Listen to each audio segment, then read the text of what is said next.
নমস্কার বন্ধুরা, তাতাই মা বাবা ভ্লগে আপনাদের সকলকে স্বাগত জানিয়ে আমি আমার আজকের ভিডিওটি শুরু করছি।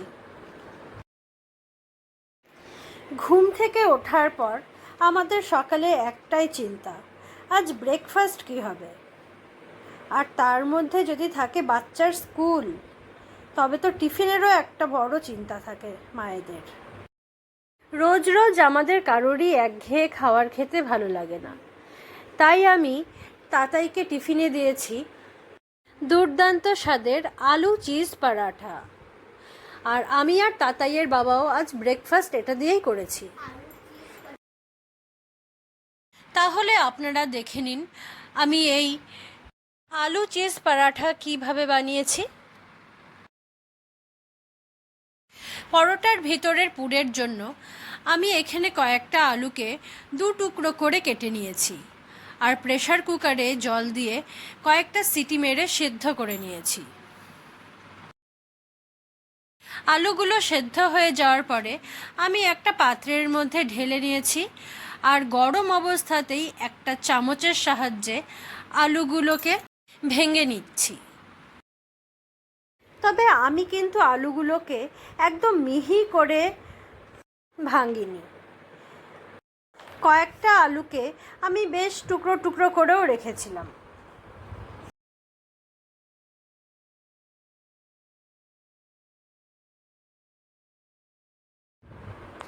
এদিকে আমি গ্যাসে কড়াই বসিয়ে দিয়েছি। কড়াই গরম হয়ে গেলে আমি এর মধ্যে দিয়ে দিয়েছি সাদা তেল। রান্নাটা আমি সাদা তেলেই করব। তেল গরম হয়ে গেলে আমি এর মধ্যে দিয়ে দিই পেঁয়াজ, আদা, রসুন এবং কাঁচা লঙ্কা বাটা।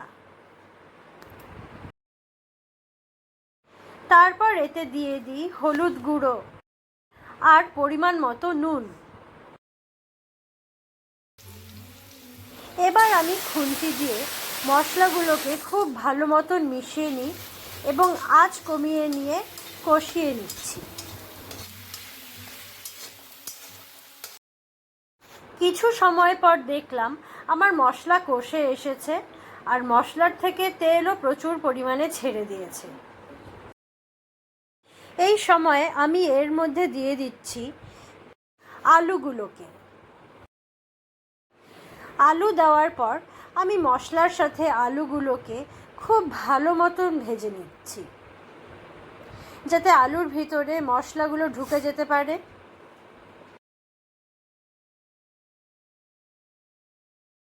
বন্ধুরা, আমার এই রেসিপিটি যদি আপনাদের ভালো লাগে তবে অবশ্যই লাইক, শেয়ার এবং কমেন্ট করে দেবেন। আর আরও নতুন নতুন ভিডিও পাওয়ার জন্য আমার চ্যানেলটিকে সাবস্ক্রাইব করে অল বাটনটি প্রেস করে দেবেন। আলুগুলো আমার মশলার সাথে ভাজা হয়ে গিয়েছে। এখন আমি একটা পাত্রের মধ্যে আলুগুলোকে ঢেলে রেখেছি। এদিকে আমি আরেকটা পাত্রের মধ্যে নিয়ে নিয়েছি ময়দা। তবে আপনারা চাইলে ময়দার পরিবর্তে আটারও ব্যবহার করতে পারেন। ময়দার মধ্যে আমি দিয়ে দিয়েছি কিছু পরিমাণে নুন আর সাদা তেল। এখন আমি নুন আর সাদা তেল দিয়ে ময়দাকে একটু ভালো মতন মেখে নেব।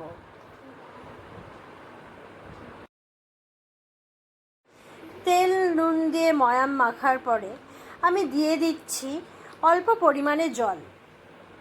আর এখন আমি ময়দাটাকে জল দিয়ে খুব ভালো মতন মেখে নিচ্ছি।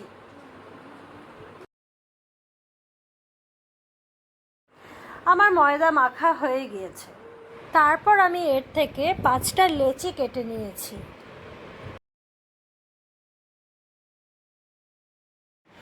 এখন আমি লেচিটাকে গোল করে নিয়েছি আর একটু আটার মধ্যে মিশিয়ে চাকতির উপর রেখে গোল করে বেলে নিচ্ছি।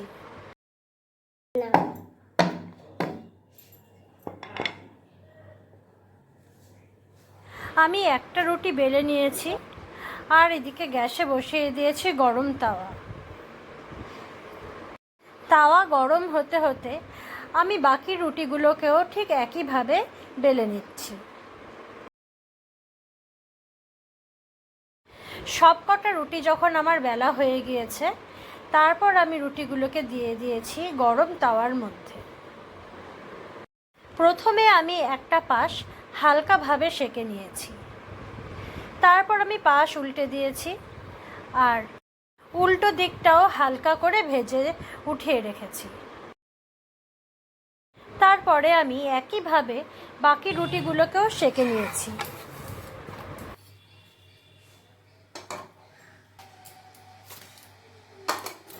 সবগুলো রুটি আমার তৈরি হয়ে গিয়েছে।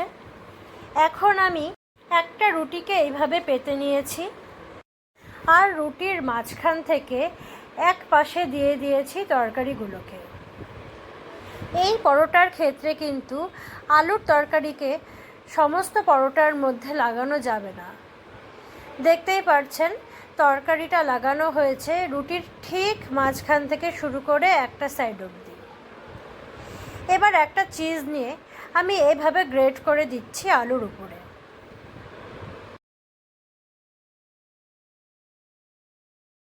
আপনারা নিশ্চয়ই দেখে বুঝতে পারছেন আমি আলুর উপরে চিজটাকে কিভাবে দিয়েছি। এবার আমি রুটিটাকে ভাঁজ করে দিয়েছি আর তাওয়া গরম হয়ে যাওয়ার পরে তাওয়ার মধ্যে দিয়ে দিয়েছি সাদা তেল। তেল গরম হয়ে গেলে তেলটাকে আমি সমস্ত তাওয়ার মধ্যে ছড়িয়ে দিয়েছি আর তার মধ্যে আমি দিয়ে দিয়েছি একটা আলু আর চিজের পুর দেওয়া পরোটা। এই সময় আমি গ্যাসের আঁচ বাড়িয়ে দিয়েছি আর পরোটাটাকে চেপে চেপে দু পিস ঠিক খুব ভালো মতন ভেজে নিচ্ছি। দুটো পাশই আমার খুব ভালো মতন ভাজা হয়ে গিয়েছে।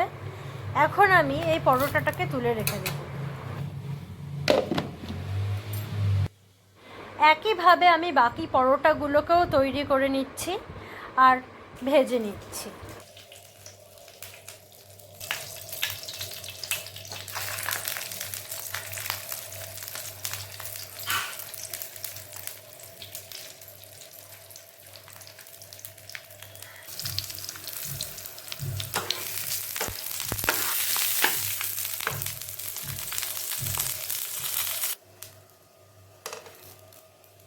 এক এক করে আমার সবগুলো আলু চিজ পরাঠা তৈরি করা হয়ে গিয়েছে।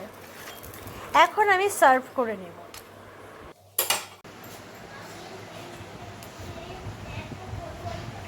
এই পরোটাটা খেতে কিন্তু ভীষণ স্বাদ আর বাচ্চাদের একটা খেলেই পেট ভরে যায়।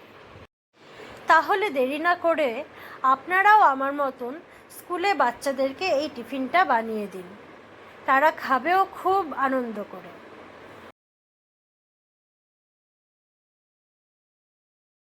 বন্ধুরা, আমি আমার ভিডিওটি আজকের মতন এখানেই শেষ করছি।